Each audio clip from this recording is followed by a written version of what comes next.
All right, well, thanks everybody for being here. I am super excited to be having this conversation. We are just about 30 days away from TikTok having to find a new owner or face a ban in the United States. And this is a story that so many people care about. 170 million Americans use this platform, 7 million small businesses. And I think we really got a sense of how much people love this platform when it shut down for just about 14 hours in January. And people had this really emotional response to that. Those users are now very curious what comes next.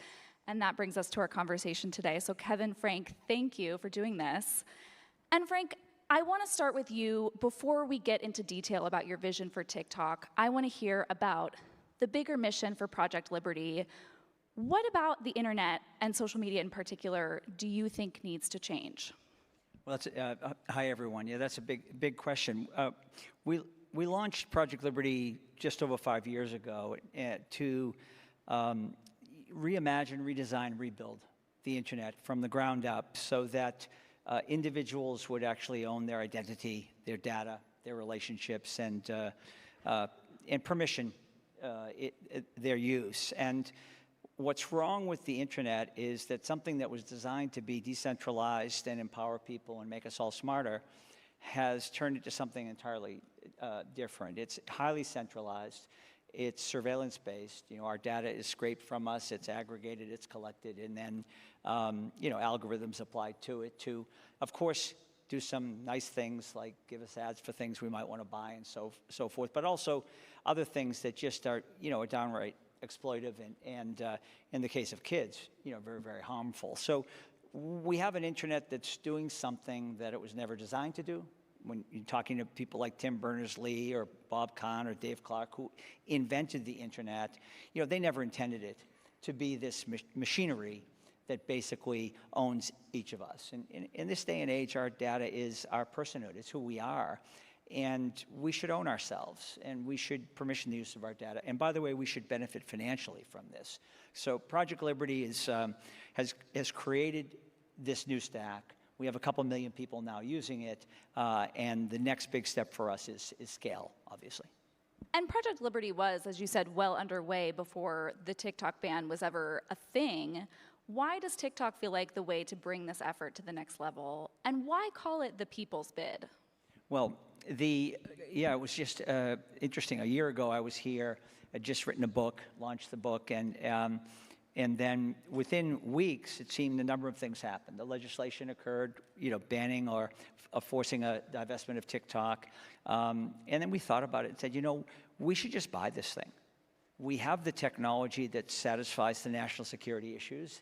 And if we could take 170 million users and their data and move them over to this new clean stack, well, we have an alternative to the existing internet. And then people could choose which internet they wanted to use. Do they want to use one where they're surveilled, or do they want to use one where they own their data and they can permission its use? And I think I know the answer to that. The key is scale, because even though we have a couple million people using it, and that's a great proof of concept, that's not an alternative internet. So what we really need is and this is, I say alternative, I really should be saying upgraded internet. It's the same internet. It will just operate with people empowered, not exploited. And it just flips the power dynamic in a way that we all are in charge. And it's re-decentralizing something that was designed, in fact, to be that way. So the idea of a people's internet is to actually kind of Green Bay Packer this. Give the user base a stake.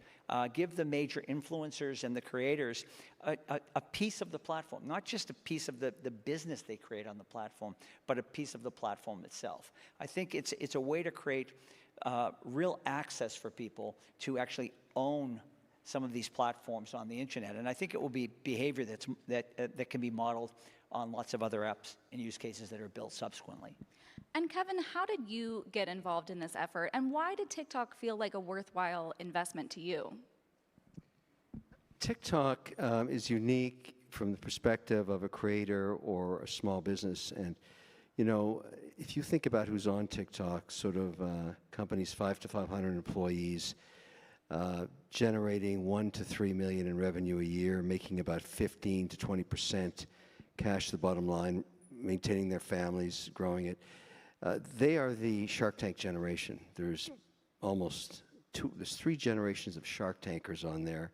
I'm very fortunate they know who I am, including all of my 54 plus companies. These operators are very promiscuous in the sense that they will go anywhere they can lower their customer acquisition cost. They test it every week. Their digital spend is done dynamically based on wherever they can get the lowest CAC, customer acquisition cost, and the highest ROAS, return on ad spend. And slowly but surely over the last 3 years, TikTok has proven to be, for most of them, the #1 destination because it has a very dynamic environment, if you want to call it that. The CAC on new product releases, the customer acquisition cost, is very, very low compared to other options. And you know, everybody in here knows what those options are. I mean, believe me, if there was a way to save 1%, they would go to the next platform. But because of the way the community works, and you think about the challenge of someone launching a business, even the simplest consumer good or service, because the majority of the products on TikTok are consumer goods and services. And they are very entrepreneurial, but it's not just the product merits, the features. What matters the most, and this is what TikTok got right, is the community you build around the mission of the product. Because the word of mouth is far more powerful than anything else, particularly if it's a product endorsement from someone who bought it from you arm's length. And TikTok's very good at bringing that together, building that community. Now, if you think about it, it takes you about a year sometimes to build a scale community. And now you're talking about the next product drop, the next size, the next flavor, the next feature. And the first buyers are those that already are your customer. And that's why the CAC is lower, because it immediately prioritizes your new release, makes sure all of your customers know about it. But unfortunately, and this is where there's such a huge opportunity, you don't own that community. You don't own it on any platform. And the question I guess most creators are starting to ask is, I put blood and sweat and dollars in creating that community from scratch. Why don't I own it? Nobody can provide that ownership except this idea. The reason I got involved with Frank is I was very compelled to be able to say, wait a second, my Shark Tank army doesn't own its own community, product by product. This is a great idea. But it gets better because right now you're capped out 170 million because a lot of people will not download TikTok until it's made, whatever you want to call it, an American company. And that just lifts the lid off it. Instead of having 170 million, this deal probably gets to 230 million users. And that's very compelling for the Shark Tank community of users.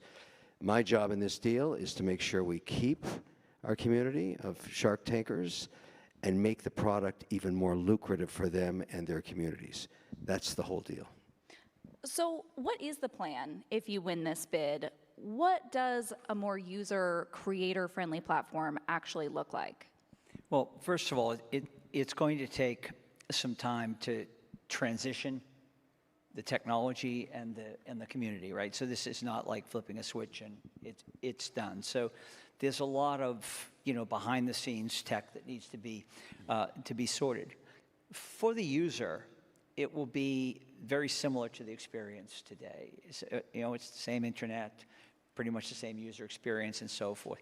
The difference is you'll log on, you'll be logging on to this upgraded internet. You're not logging on to 50 different apps and passwords. Imagine you're all on this new protocol. So including the application. So you now are on the internet. You have access to all of the different applications. And by the way, other applications would have access to the TikTok user base with permission as well.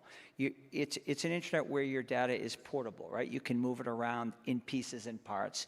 and set the terms and conditions of use. The apps are interoperable. And just imagine where, an internet where rather than click on the terms and conditions of use of a couple of big platforms, the new apps are clicking on your terms and conditions of use. So we set the terms. We have the power. So the biggest difference is around agency. Who owns the data? Who permissions its use? And who benefits from it? And the point Kevin made about creators and influencers, they build these audiences. TikTok is shut down. It's gone. Right? And we've seen this before with Twitter and Vine. We've seen it with different situations in the past. We believe the creators, influencers should own the audience that they've built. They've put a lot of time and energy into that. And in a way, we're all creators, right? Because we all have followers. We all have people, a network that we've built that we should own. We should be able to pick it up and move it and not be at risk. And the same thing for businesses, by the way, brands. They should have the direct relationship with their customers. There are, a tremendous number of businesses, not just the small businesses, but the large businesses that have to communicate through a platform to their customers as opposed to directly. So I really believe that we're at the cusp now of the next generation of the internet. It doesn't have to operate the way it operates. It just developed this way. We now know what the internet is capable of. It's awesome. We all know what's wrong with it and what's broken, right? It creates a lot of polarization. It is contaminating our information ecosystem. It's hard to tell fact from fiction. The deep fakes are as good as the originals. And of course, the harms to kids. It's all being well documented. So I think it's all changing, and it's changing faster. As I said, a year ago, when we were having this conversation, it was very different. In just a year, you've seen a massive, massive shift. With our bid for TikTok, we've had use cases come to us that have collectively over 1 billion users that have come saying, we want to move our application over to this technology because it's better for our communities. So it's happening. You can feel the movement happening. So I don't want people to think it's a radically different internet. It's just an upgraded version, or that the user experience will be massively different. The biggest difference is you'll be in charge. You'll own and control your identity, your data, your relationships, and you'll be permissioning this and setting the terms and conditions of use. So if I'm a user and I want to log on, I'm going to log on to this new internet. Is it like a new browser, a new app that I have to download? How am I going to access it? And am I going to have to learn how to set the terms and conditions for my data? How is that going to work? Yeah, well, the idea of a single sign-on is where you are.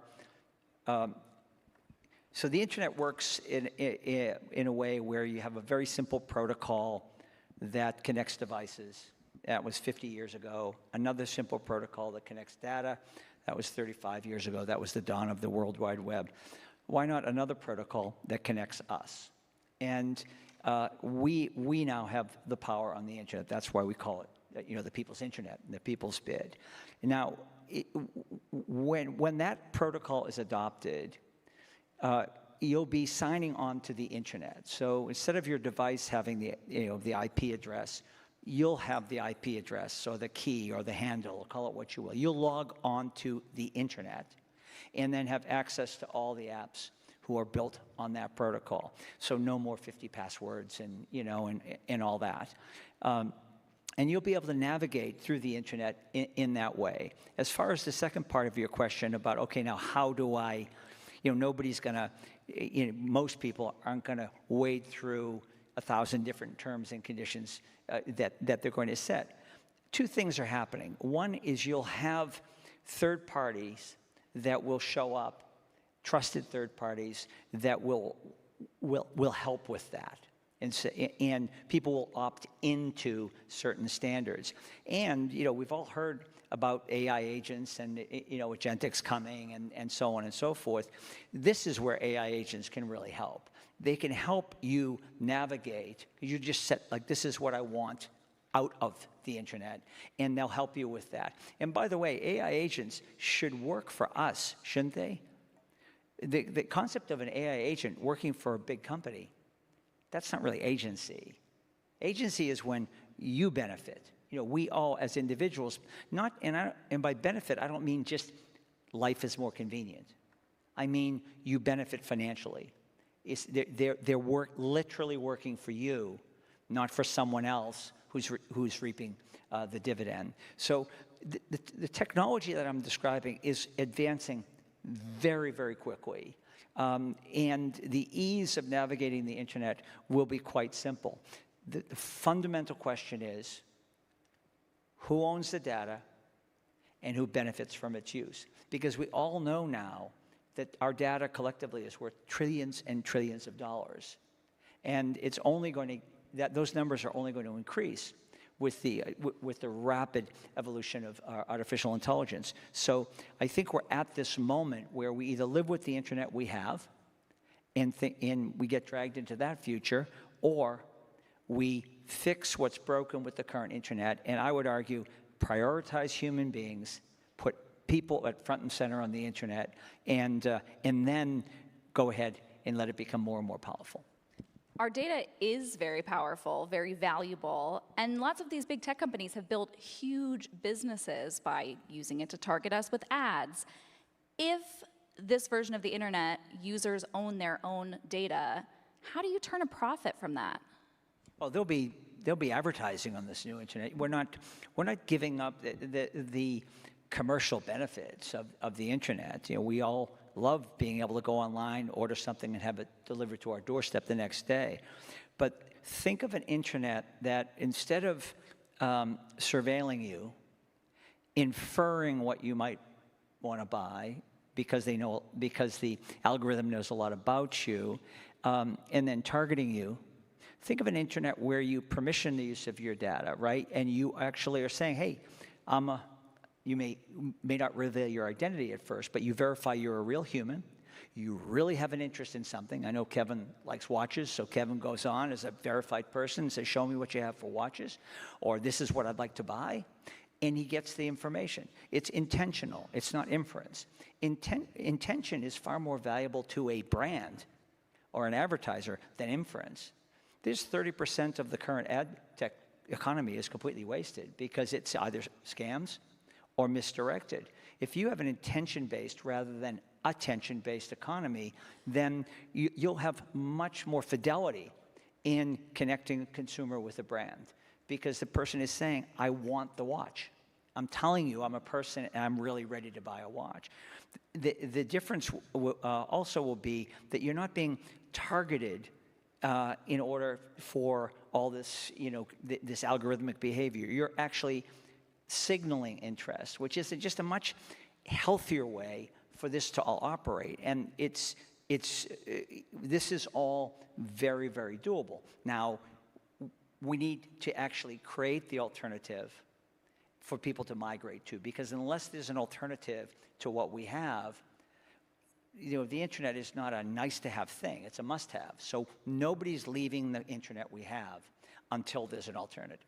And once there's an alternative, I feel that people will leave in droves. Why? Because it will be much better for them. I'm a little afraid about what it's going to mean for my wallet if I can say, show me only the shoe ads. But Kevin, I'm curious. I feel like there is this contingent of people, maybe not the majority, but people who say, just let TikTok be banned. There's lots of other platforms. You touched on this, but given that you have really had a front row seat to the careers of so many entrepreneurs, small businesses, why is it so important to preserve TikTok in particular? Well, TikTok was banned. There is a use case of where it occurred in 2020 in India. The government there decided, for whatever its reasons were, to shut it down.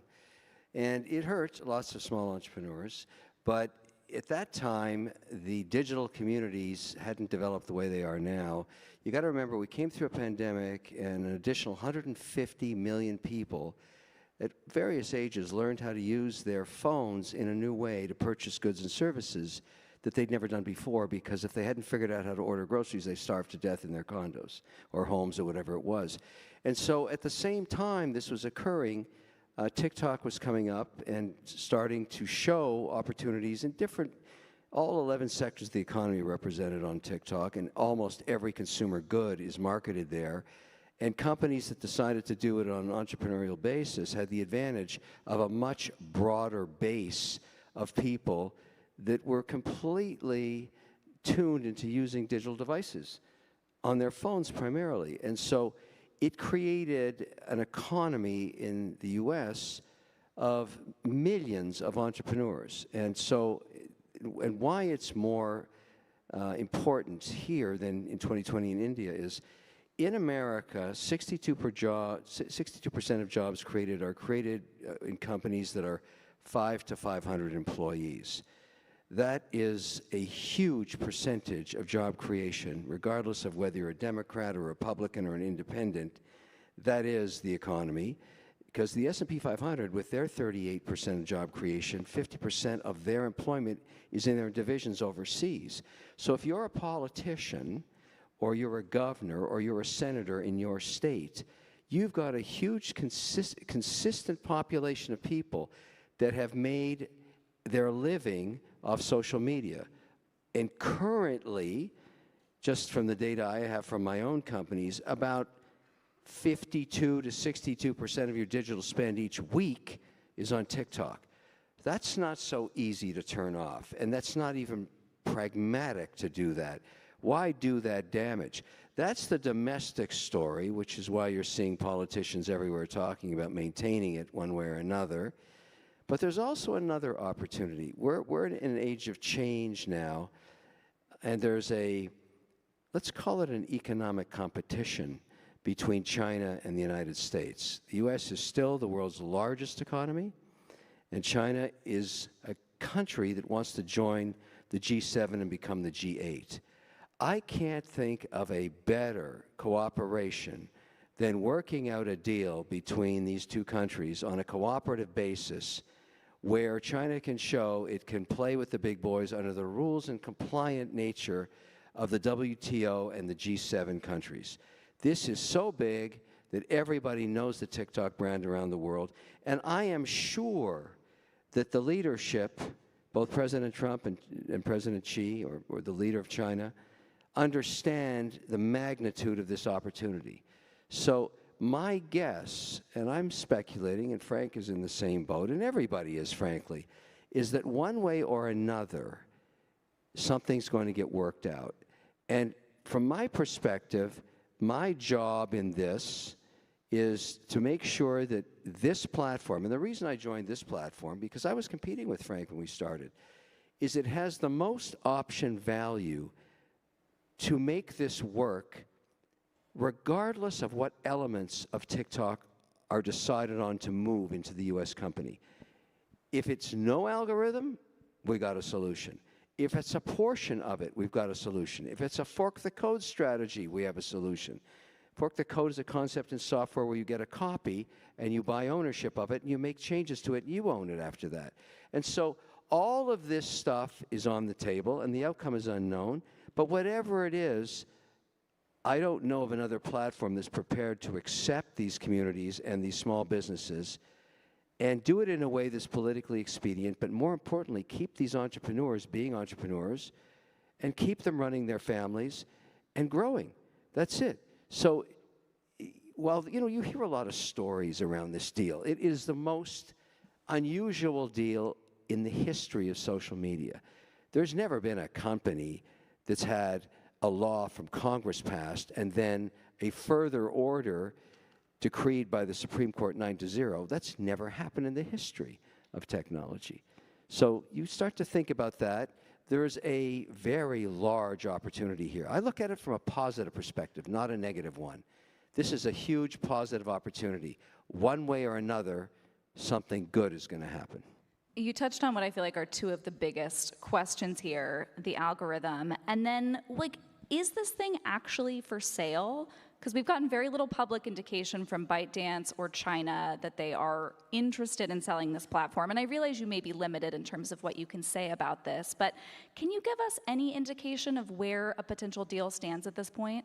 Yeah, well, we know that our bid was or our offer, it's really not so much a bid as an offer, was the only one submitted to the Department of Justice during the last administration, during the so-called 270 days, which was the original time frame for people to come forward and make an offer. And our offer was a completely qualified offer, so we met all the conditions, and the only thing that it lacked was a signature by ByteDance, which is really the big question right now. Is ByteDance going to sell U.S. TikTok? And if they sell U.S. TikTok, what will it include and what won't it include? And who controls ByteDance? That's the other question, because obviously in China there's a golden share concept where it's really the Chinese government that controls these companies. So that part we don't really know. I don't think anybody knows, or maybe if anybody knows on the American side, they haven't said it, right? We're just not sure what China is going to do with this asset or set of assets. What we do know is that if they do decide to sell, we're the leading bidder. And again, because we've met all the criteria. There may be other people out there we don't know of that have something cooking, but as far as people that have come forward and produced the funds, have the technology, and have met the criteria laid out in both the legislation and, as Kevin mentioned, reaffirmed by the Supreme Court, we're the ones on record in that regard. So we like our chances if it's sold. The other big question is what happens to the algorithm. And as I understand it, your bid doesn't include the algorithm. China has indicated that it wouldn't sell the algorithm. That's not exactly true. Okay, so tell me, what's the plan? Because that's the thing that people love so much about TikTok.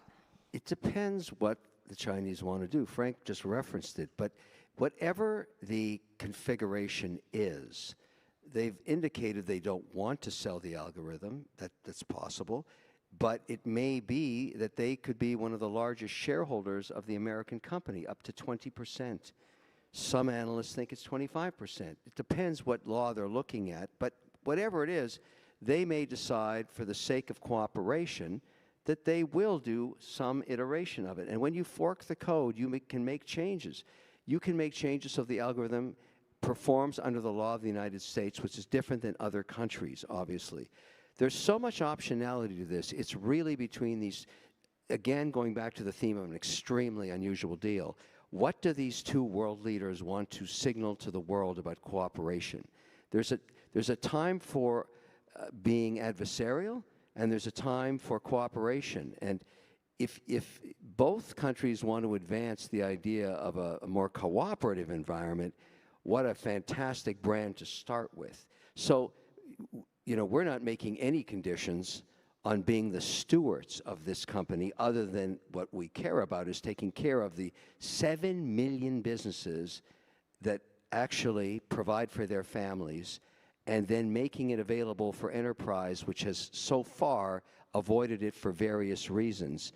Because if you're a giant brand in America, you don't have this on your phone at the executive level, and you're probably not advertising as much as you would if you felt it was compliant with U.S. law.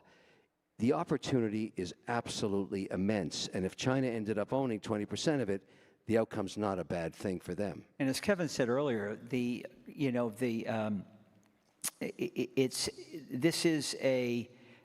have a solution to the problem. So why not take the set of issues around TikTok, the so-called problem that caused the legislation in the first instance, and turn that into a massive opportunity to actually keep TikTok lit up and keep the investors happy, keep the user base online, upgrade the internet and do something that's actually quite constructive between the countries. So I think there's and what we do know is we have a solution that will enable that. Now, we'll have It's to a see. legacy deal. It's a cool deal. I mean, I think between Frank and I, we've done everything 5 times each. Nothing like this before. This is unbelievable. And I think that's what's so exciting about it. I've never seen a deal with so much optimism or potential that this has. And I just, one way or another, feel we could be great stewards of this process. I'd like to remind everybody that we'll take audience questions. So if you have questions, please submit them through the South by Southwest Go app. I want to just keep going on the algorithm for a second. If you buy TikTok US operations without the algorithm, lots of other tech platforms have tried without totally succeeding to replicate the TikTok algorithm. What gives you the confidence that you'll be the ones There's to do a it? long transition period. I mean, think about this. Frank talked earlier about targeted advertising. Imagine I'm a watch guy. I actually use TikTok to find... I told you. What's that? He's got 2 watches on. I am a watch guy. So when I've let the algos there know I want to see everything watch on TikTok, everything guitar and everything camera, photography. And that's all it gives me. And if I get an ad on any of those spaces, like I just bought something new, a new lens today, it just popped up on my algorithm. I went, oh my goodness, I've been waiting for the F2 on the Sony. Boom, I bought it.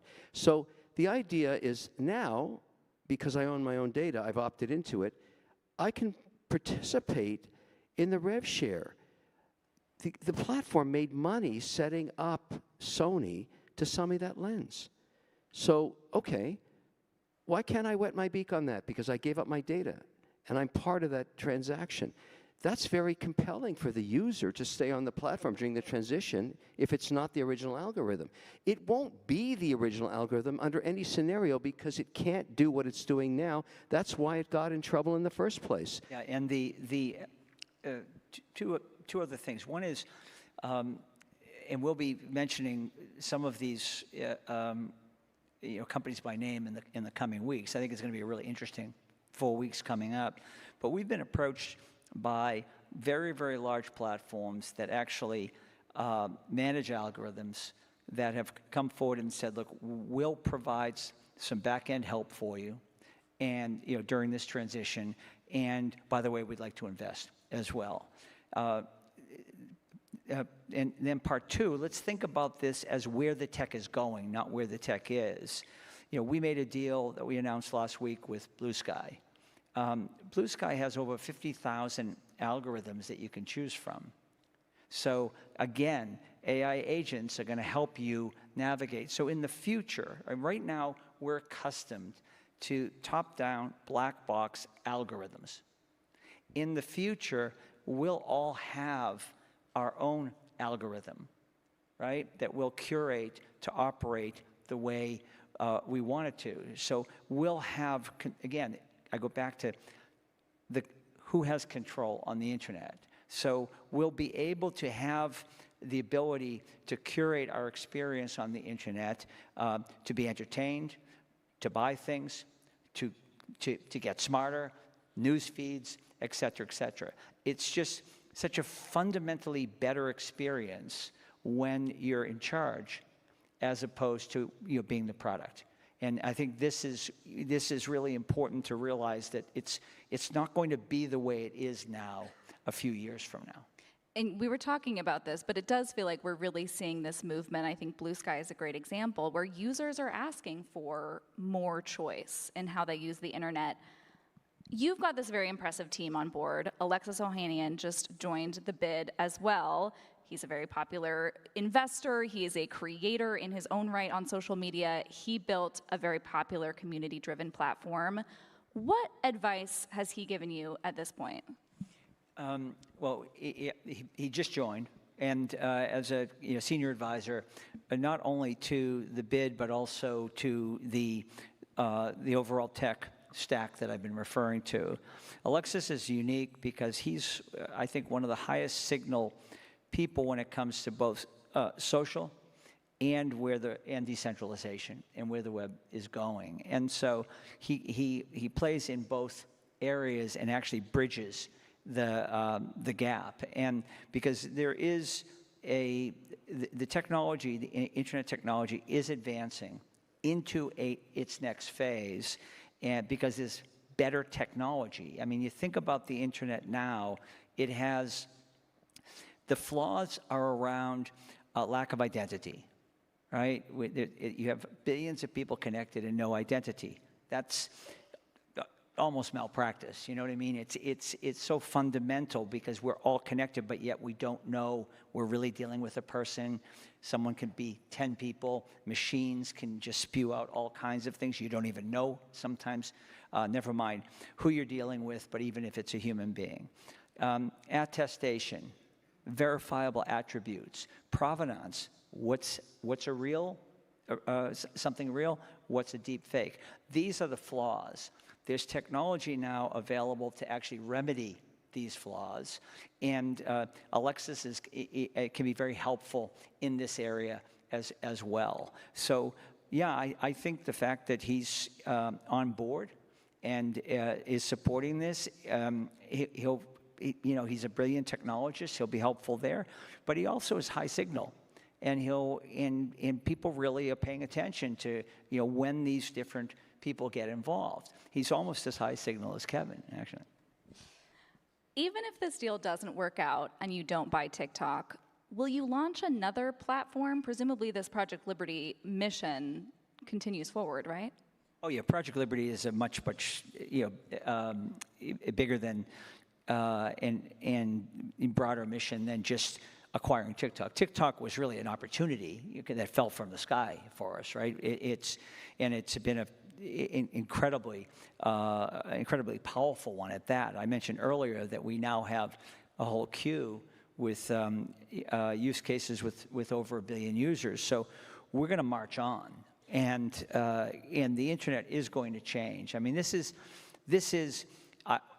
I believe inevitable, and for me, it's very much deja vu, because in the 90s, my family built a new telecom company called RCN, and that was when there were 7 Baby Bells that operated. You're too young to remember, but it was really an era when the country was divided into 7 geographies.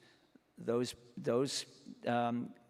Baby Bell companies said they owned your phone number, and they didn't interoperate. And you talk to anybody under 30 years old now, and you explain that to them, they say, like, that's idiotic.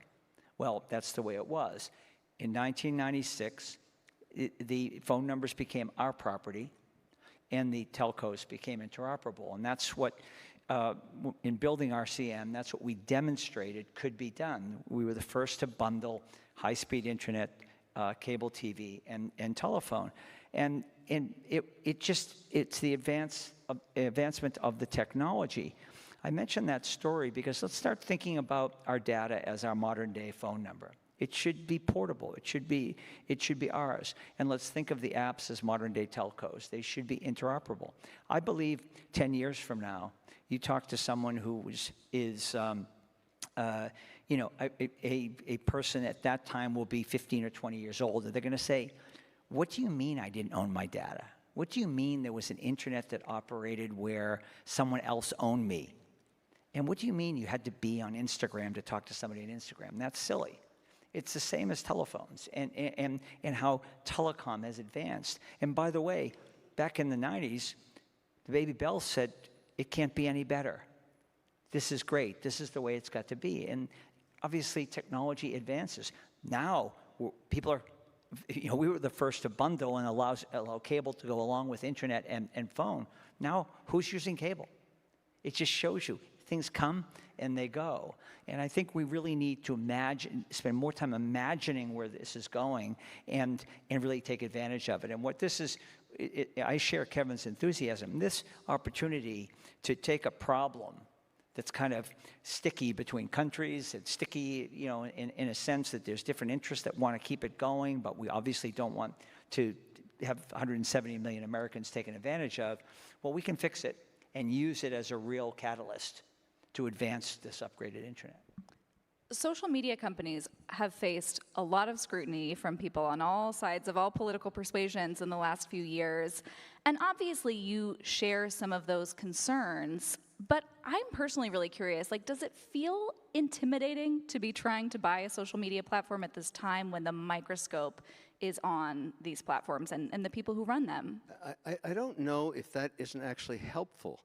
I think it's better that this is going under such scrutiny. It's better that this stays on the top of mind of governors, senators, and the administration, because it has to be dealt with.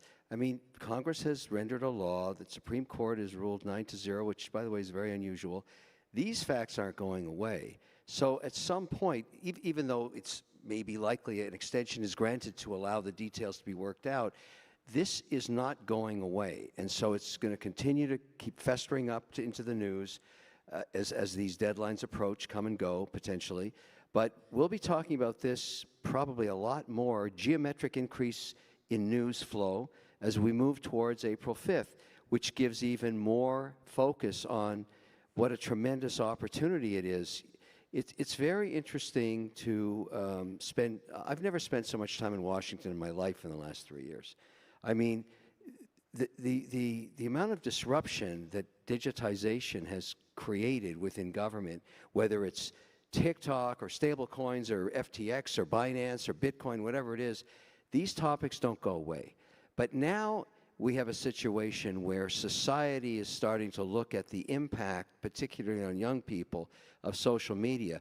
But don't forget, every giant social media platform is mired in litigation at multiple levels, from sovereign countries that are suing them as they expand into their jurisdictions, to local governments in every state that wants a piece of the action, so to speak. It's nonstop litigation. How do you just turn all that off? Let the person own their own data. Yeah, that's the point. I think that I agree with Kevin. I think the scrutiny is awesome because it's about time. And what I've noticed over the last year, you know, by making the bid for TikTok, people say, well, who's Project Liberty? And they like, there is technology available where I could own my data? And so they learn more. Okay, why the bid? Why the legislation in the first place? Nah, it doesn't feel great that 170 million Americans' data is being, they're being surveilled and their data being scraped. Worse yet is that 170 million people are being manipulated. So people say, well, that's not good. Now I understand it. And then they start asking, well, don't the other platforms work the same way? And they're beginning to understand now why the angst, why the disruption, why things don't feel great right now. And, is the tech working for you or against you? And this is the moment we're at. And again, Project Liberty, myself and Kevin, pro-technology, pro-internet, pro-progress, but just not an internet that's so highly exploitive. Let's empower people and just flip. So let's get to some questions from the audience here. If the people's bid doesn't go through, and I know we sort of touched on this, but what's the next best path forward for ensuring user sovereignty over their digital identities? Well, it's, again, I'd go to projectliberty.io, and then you can go every layer down, the more technical you are, to sort of understand what's happening. But the protocol I referred to, the third protocol that connects us, it's called DSNP. It allows, by the way, open source, been gifted to the world. You can build on it. And the layer up is frequency. And that combination allows you to have your sovereignty online. That's happening with or without TikTok. And people are building on it as we speak, and more and quicker and quicker. So it's going to grow. The bid for TikTok is about compressing time.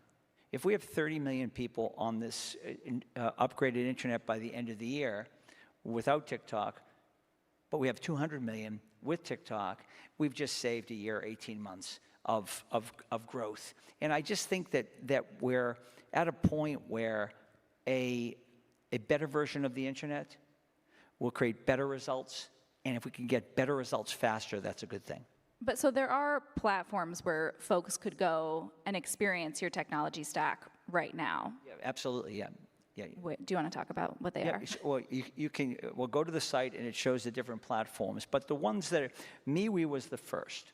They were kind of the guinea pig. They stepped forward and said, we'd like to be the first ones, on this new stack. MeWe is operates like the original Facebook. It's 600,000 groups, and it's about 20 million people. We Are 8 came second. Soar AI came third. Paul Allen, who developed Ancestry.com, is building 16 apps right now. And so we have a combination of Web 2 applications that are migrating their user base over, and native applications, people building. And then we will be in it. We just made an announcement last week regarding Blue Sky. We'll be making a series of announcements going forward of other platforms that are moving over to this stack. Does your approach allow people to control the sale of their data? Your approach, it sounds like, does allow human beings to control the sale of their data. Will they be profiting off of that sale? Let's do a use case. Let's say I collect vintage vinyl records. That's a big thing. That's actually growing at 30% a year now. The biggest problem curating vinyl records is have somebody go into the market, collect them, and examine the state and grade the record. I don't want to buy B, because too many scratches. I want AAA, and I'm willing to pay more for it. So if I give you that information so that everybody out there that wants to advertise to me knows exactly what I want, I'm really valuable, because I will pull the trigger if you can find me rumors in AAA grade issued off the first year the album came out. That's a prime collector's item, but I want it curated. I don't want to buy 15 copies and realize they're all scratched. So if I'm the curator of those records on whatever, TikTok, let's say this we're talking about, and I know that Kevin O'Leary is looking for AAA original vinyl records, that's gold. I mean, and you gave me 1,000 people like that, and basically say, look, I have what you want, and I know you want it, and I say to the platform, listen, it's working for me because you've aggregated all these people, but I'm the person being advertised to, and I want to wet my beak. I want to be part of the profit that you made by aggregating me. That's what we can do with this. And imagine, I'm thinking to myself, okay, the record cost me $90. I'm getting $2 back for my piece of my data that I owned. I love it. I'm getting a discount, just like a credit card gives you travel points. The opportunity is so crazy big here, if it's actually executed on properly, that everybody stays on the platform. The guy curating the records for me stays on the platform, and me finding what I want when I want it, and it's actually what I wanted. Wow. Yeah, people will be able to profit off their data. I mean, we all know, nobody can argue now that data is invaluable. You see the trillions and trillions of dollars that have been of market cap by just a few companies. So it's, and it's by the way, if anybody has that album in here, I'll buy it from you right now. And it's only, these companies are only going to get more and more valuable with AI. So just imagine that value being distributed in a different way, because it is our data that's generating the value. So this is a really interesting question, because one of the things that TikTok does so well is show you things that you're interested in that you didn't even know that you wanted to see, but all of a sudden you do because they come up in your feed. When it comes to opting into ads, certain kinds of ads as a consumer, how are consumers able to opt into products and services that they don't even know about?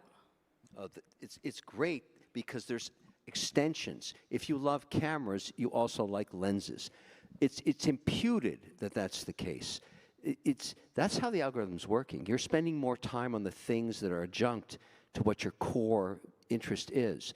For example, I collect guitars. I'm also interested in all kinds of the new string technologies for them. It's imputed that that's the case. And so this works very, very well, but I have to opt in. Show me all things guitar and all the circle of friendship around all things guitar. And the same thing for watches, timepieces. I need to know everything about every watch made every minute. I have to know that. And you can sell me a lot of stuff because I'll buy it from you. And I have a massive watch collection. Told you he likes watches. How do we balance user choice with ensuring algorithms don't push radicalizing content on things like politics, body image, social media addiction? How do we make sure that people can choose, but maybe rein in the darker corners of the internet where people like to spend time? Yeah, I mean, this is fundamentally the key shift that needs to occur. We are subject to all those things now because we don't have any choice right now, right? So the algorithms work in a way that optimize for stickiness or less politely addiction, and they want us to be online. It turns out that there are things that, like rage and anger and so on and so forth that actually index higher and keep you online. And we're finding that particularly, for young people, who literally, they're biologically still in a developmental stage, that there's a lot of downright predatory behavior. And I'm not talking about the 30-year-old creep, that pretends he's a 14 or 15-year-old when he's talking to a young girl. That happens. I'm talking about just this making young girls feel bad about their weight, or making young boys feel, a group bullying somebody else and so forth. Look, if I was the head of the Postal Service and I said to all of you that I have an idea, I'm going to deliver your mail for free, no more stamps. You'd say, okay, talk to me. What's the deal? Well, I'm going to put a camera and a listening device in every room of your house, in your car, in your workplace, and I'm going to basically surveil you 24/7. You would probably say, that is super creepy. And then I'd say, yeah, but no stamps, free. I'd say, one other thing. I'm going to open your mail, and I'm going to read it, and everything I learn is now mine. Not just what you like, not just what watches you buy, or where you shop, or what you like to eat, but your most intimate thoughts and your feelings. They're mine now. You would say, wait a second, creepy and unfair. And then I'd say one other thing. I'm going to read your 14-year-old daughter's diary, and when I see that she's concerned about something, let's say her weight, I'm going to send her stuff to make her feel worse. I'm going to profit by sending her stuff that she can do to lose more weight or whatever, and I'm going to show her how she can harm herself or hurt herself. So you'd say, you're kidding, right? Creepy, unfair, and downright harmful. That's the internet we have right now. It's operating in a way that is exploitive. And and again, remember, it's just technology. It's just engineering. When you layer on a set of incentives that, and where you're optimizing for time online, and you don't care if you addict people, you don't care if you harm people, you don't care about that kind of behavior that goes on, then we end up with a lot of harms, a lot of pain. And we can fix what's broken. And then when we fix it, it will have an internet that will be more empowering, that will be like the original inventors of the internet wanted. They wanted something to make us smarter, to connect us, to advance society, to make us, just to advance knowledge and advance civilization. And it has all that hope and promise. It did at the beginning. And then there were incentives that took over, that took something quite beautiful and turned it into something else. Berners-Lee calls it a monster. And he created it, but he didn't mean to create it. And that's why he's part of the project as well. If most of the platforms today are optimizing for time spent scrolling, what are you going to be optimizing for? We're going to be optimizing for individual choice, agency, and power, right? So you're on the internet, and you're going to be deciding for yourself what you want that experience to be. So you'll be able to just curate an experience. I mean, Kevin just described what he likes and what he's interested in. Imagine him in control of that experience and him permissioning the use of his data and sharing what he wants to share. Right now, when you go online and get a free app, you're giving up everything about you. Why should the internet work differently than our offline lives work? I mean, you don't meet a stranger and share everything about you, yet you share most everything or everything about you in your most intimate relationships. You know, your spouse or your family members, your parents and so forth, your best friends. And then in between, you share some information based on the level of trust. Well, the internet should work that way. Right now, it's just to get free apps. We share everything, or we're not sharing it actually. It's a surveillance-based technology, so the data is being scraped from us constantly.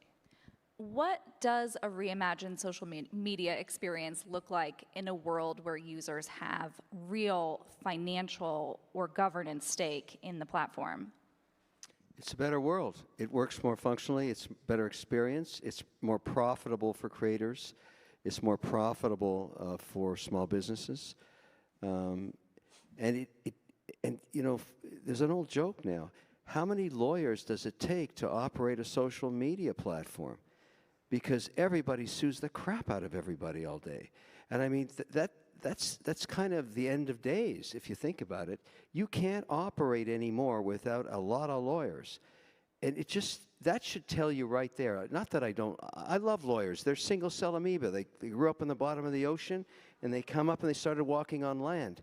And they found a great opportunity on social media. What you call the Shark Tank? No, you think about it, it should be that you don't need an army of lawyers to operate a social media platform. That's what we're talking about here.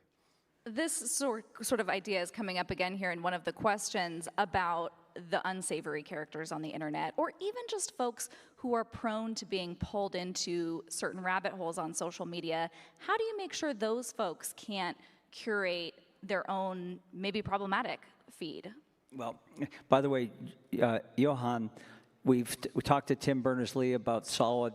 Project Liberty is compatible with Solid, and we're debating or talking right now about how to incorporate that him and Solid into his Solid pods into the project. Better technology will not solve for all bad human behavior. But why settle for technology that amplifies bad human behavior? So right now we have technology where anybody can go out and wreak havoc. Countries are wreaking havoc with the U.S. by creating mis and disinformation. You know, bad actors can do bad things. We're not implying that better technology is going to correct, you know, that will eliminate all bad actors. There'll still be bad people out there. But let's minimize that.